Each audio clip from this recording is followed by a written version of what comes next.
السلام علیکم ورحمۃ اللہ وبرکاتہ۔ بسم اللہ الرحمن الرحیم۔ ناظرین، آج ہم ویڈیو بڑی ہی ایک اہم آپ کے لیے لے کر آئے ہیں۔ یہ ویڈیو ہے ذاکر نائک حافظہ اللہ تعالیٰ کی، اور ذاکر نائک حافظہ اللہ تعالیٰ سے یہ سوال کیا جا رہا ہے کہ آیا کہ ہمارے ہندوستان کے اندر نبی پاک صلی اللہ علیہ وسلم کیوں نہیں آئے؟ ہمارے ہندوستان کے اندر آخر پھر وہ کون سا نبی آیا جس کا ہم بات مانیں، یعنی جس کا ہم کلمہ پڑھیں؟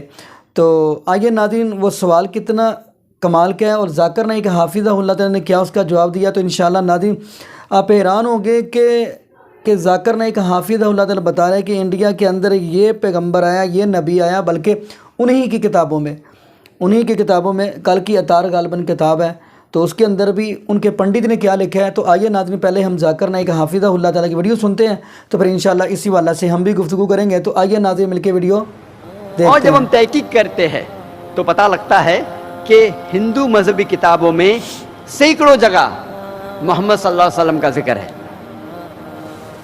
پہلے ہم دیکھیں گے پرانا میں محمد صلی اللہ علیہ وسلم کے بارے میں کیا لکھا ہے۔ لکھا ہے بھوشیہ پرانا میں پرو 3 کھنڈ 3 ادھیے 3 شلوکات 5 سے 8 تک۔ اس میں لکھا ہے کیا ایک ملیچا آئے گا جو ریگستان سے آئے گا اپنے ساتھیوں کے ساتھ، اور اس کا نام ہوگا محمد صلی اللہ علیہ وسلم، اور راجہ بھوج اس مہادیو عرب کو اس کا استقبال کریں گے اور اس کو پنچ گرہ میں نہلائیں گے اور عزت کے ساتھ اسے تحفہ دیں گے اور کہیں گے کہ آپ انسانیت کے لیے ایک مثال ہے اور انسانیت کے لیے رحمت ہے، اور آپ نے ایک بڑی تعداد میں اچھے لوگ کو اکٹھا کیے تاکہ آپ دشمنوں کو ختم کر سکے۔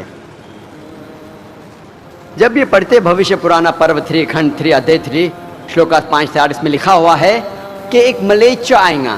ملیچا سنسکرت میں کہتے ہیں ودیشی کو، a foreigner who speaks a foreign language، جو ودیش کی بھاشا بات کرتا ہے۔ یہ شخص کا نام ہے محمد صلی اللہ علیہ وسلم، اور یہ شخص آئے گا مروستھل سے۔ مروستھل سنسکرت میں جب ہم ترجمہ کریں گے اس کے معنی ہے ریگستان، a desert، a sandy track۔ وہ آئے گا اپنے ساتھیوں کے ساتھ، اور ہم جانتے ہیں محمد صلی اللہ علیہ وسلم کے کئی صحابہ تھے۔ اور راجہ بھوج یہ مہادیو عرب کو پنچ گرھ میں نہلائیں گے۔ پنچ گرھ میں نہلانا کے معنی یہ نہیں کہ گنگا میں ڈبکی لینا، لیکن ہندوؤں کا یہ ماننا ہے کہ پنچ گرھ میں گنگا میں نہلائیں گے مطلب آپ پاک ہو جاتے ہیں۔ تو اس شلوک کے معنی ہے کہ یہ انسان معصوم ہوگا، پاک اور نیک ہوگا، اور راجہ بھوج اس انسان کو کہیں گے کہ آپ انسانیت کے لیے رحمت ہے۔ اور یہی کہا گیا ہے قرآن مجید میں سورہ انبیاء میں سورہ نمبر 21 آیت نمبر 107 میں، وَمَا أَرْسَلْنَاكَ إِلَّا رَحْمَةً لِلْعَالَمِينَ، کہ ہم نے تمہیں نہیں بھیجا لیکن صرف رحمت بنا کے سارے عالمین کے لیے، سارے جہاں کے لیے، ساری انسانیت کے لیے۔ اور محمد صلی اللہ علیہ وسلم ایک مثال ہے ساری انسانیت کے لیے۔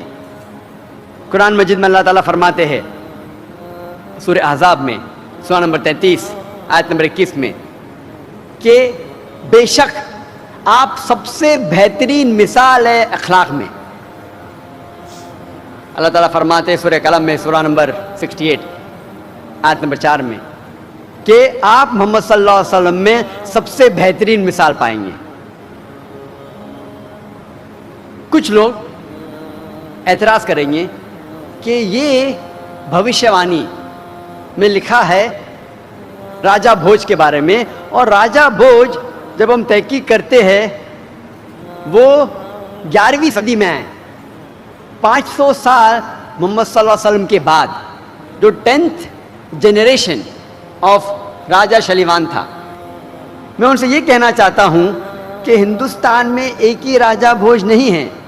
جس طریقے سے روم کے بادشاہ کو لقب دیا جاتا ہے سیزر، اور مصر کے بادشاہ کو لقب دیا جاتا ہے فرعون، اسی طریقے سے ہندوستان کے راجاؤں کو لقب دیا جاتا ہے راجہ بھوج۔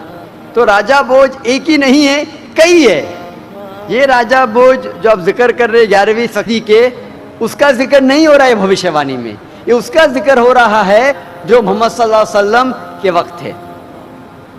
آگے جب پڑھتے ہیں بھوشیہ پرانا پرو 3 کھنڈ 3 ادھیے 3 شلوکا 10 سے 27 تک، اس میں لکھا ہے کہ ملیچیا اس زمین کو خراب کر چکے ایک شخص میں نے بھیجا تھا جو غلط لوگ کو سیدھی راہ لے کے آیا، لیکن ابھی دشمنوں نے ایک بڑے دشمن کو بھیجا ہے اور ان دشمنوں کو نشٹ کریں گے ایک آدمی جس کا نام ہے محمد صلی اللہ علیہ وسلم، اور وہ لوگوں کو سیدھی راہ دکھائیں گے۔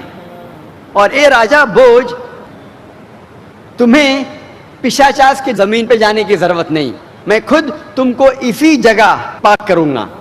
اور ایک انسان آتے ہیں فرشتے کے روپ میں اور کہتے ہیں کہ مجھے بھیجا ہے ایشور پرماتما نے آریہ دھرم قائم کرنے کے لیے، دین الحق، اور میرا ماننے والا وہ شخص ہے، وہ آدمی ہے جس کی ختنہ ہو چکی ہے، جس کے سر پہ چوٹی نہیں ہے، جس کے سر پہ شینڈی نہیں ہے،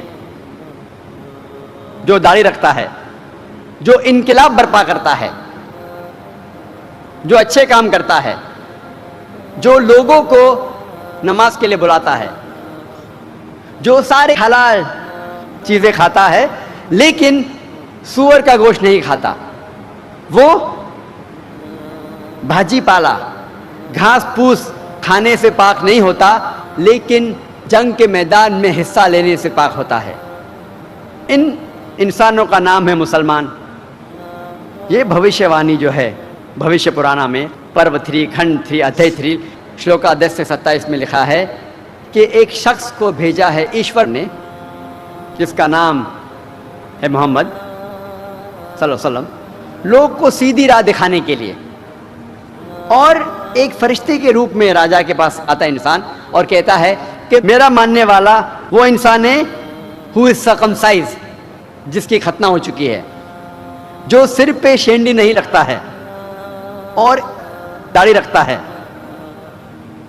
اور انقلاب برپا کرتا ہے اور لوگوں میں انسانیت میں امن پھیلاتا ہے اور لوگوں کو نماز کے لیے بلاتا ہے جسے ہم کہتے ہیں آذان، اور ساری حلال چیز کھاتا ہے لیکن خنزیر کا گوشت، سور کا گوشت نہیں کھاتا۔ اور قرآن مجید میں 4 جگہ لکھا ہے، سورہ بقرہ میں سورہ نمبر 2 آیت نمبر 173، سورہ مائدہ سورہ نمبر 5 آیت نمبر 3، سورہ انعام سورہ نمبر 6 آیت نمبر 145، اور سورہ نحل سورہ نمبر 16 آیت نمبر 115 میں حرمت علیکم المیتۃ والدم ولحم الخنزیر وما اہل لغیر اللہ بہ، آپ کے لیے منع ہے، آپ کے لیے حرام ہے مرا ہوا گوشت، خون، خنزیر، اور وہ کھانا جس پر غیر اللہ کا نام لیا ہے، اللہ کے علاوہ کسی اور کا نام جس کھانے پہ لیا گیا ہے وہ آپ کے لیے حرام ہے۔ 4 جگہ قرآن میں صاف لکھا ہے کہ سور کا گوشت کھانا حرام ہے، اور یہ لوگ گھاس پھوس، ہربس شربس، بھاجی پالا کھا کے پاک نہیں ہوں گے لیکن جنگ کے میدان میں حصہ لے کے، اور ان لوگوں کا نام ہے مسلمان۔ یہ بھوشیہ وانی صاف طور پہ ذکر کر رہی ہے محمد صلی اللہ علیہ وسلم کے بارے میں۔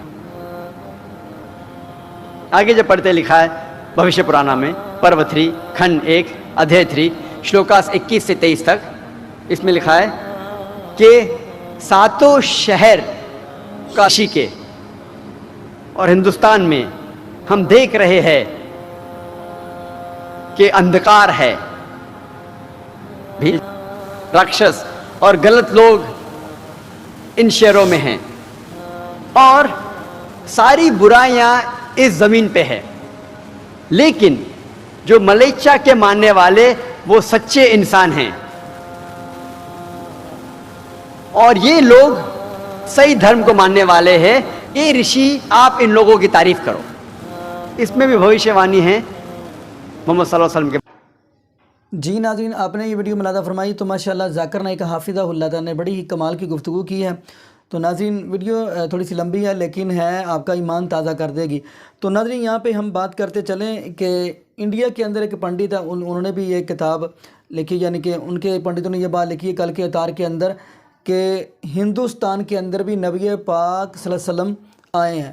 تو ناظرین اگر انڈیا کے اندر ہندوستان کے اندر نبی پاک صلی اللہ علیہ وسلم آئے ہیں تو پھر یہ ہندو کیا کر رہے ہیں؟ یعنی پتہ یہ چلا کہ ان کے اب پنڈت بھی ماننے پہ مجبور ہو گئے ہیں۔ تو ان کی یہ بک کے اندر لکھا ہے، اور اب وہ دوسرے جو پنڈت ہیں وہ اس بات کو یعنی کہ اس بات کا انکار کر رہے ہیں، اس بات کو جھوٹا ثابت کرنے کی پوری کوشش کر رہے ہیں۔ لیکن ناظرین یہاں پہ میں یہ بات بتا دوں کہ اللہ پاک نے ہمارے نبی پاک، جیسے قرآن پاک نے یہ بات کہی ہے، اللہ پاک نے ہمارے نبی صلی اللہ علیہ وسلم کو کیا فرمایا؟ فرمایا وما ارسلناک الا رحمۃ للعالمین۔ اللہ پاک نے اپنے محبوب علیہ السلام کو پوری دنیا کے لیے رحمت للعالمین بنا کے بھیجا، اور بلکہ اللہ پاک نے پورے لوگوں کا جتنے بھی لوگ اس بسر ہیں تمام لوگوں کا اللہ پاک نے نبی پاک صلی اللہ علیہ وسلم کو اپنا نبی بنا کر بھیجا ہے۔ تو ناظرین پھر یہ کیسے ہو سکتا ہے کہ ہندوستان کے اندر نبی پاک صلی اللہ علیہ وسلم نہ آئے ہوں، بلکہ اللہ پاک نے یعنی کہ ہر جگہ پہ انبیاء کو بھیجا ہے۔ تو جیسا قرآن پاک نے کہا کہ اللہ پاک نے نبی پاک صلی اللہ علیہ وسلم کو وما ارسلناک الا رحمۃ للعالمین تمام جہانوں کے لیے رحمت بنا کر بھیجا، یعنی پتہ یہ چلا کہ ہندوستان کے اندر بھی نبی پاک صلی اللہ علیہ وسلم آئے ہیں۔ تو ناظرین یہ ان کی کتابوں میں موجود ہے۔ تو ناظرین دعا کریں اللہ پاک ہمیں نبی پاک صلی اللہ علیہ وسلم کے طریقے کے مطابق زندگی گزارنے کی توفیق دے دے، اور یہ بھی دعا کریں اللہ ہمیں زندہ رکھے تو اسلام پہ، موت دے تو ایمان پہ، اور یہ بھی دعا کریں اللہ ہمیں 5 وقت کا باجمان نمازی بنا دے، اور یہ بھی دعا کریں اللہ پاک ہمیں قرآن پاک کی کثرت سے تلاوت کرنے کی توفیق دے۔ جزاکم اللہ خیرہ، احسن جزا۔ السلام علیکم ورحمۃ اللہ وبرکاتہ۔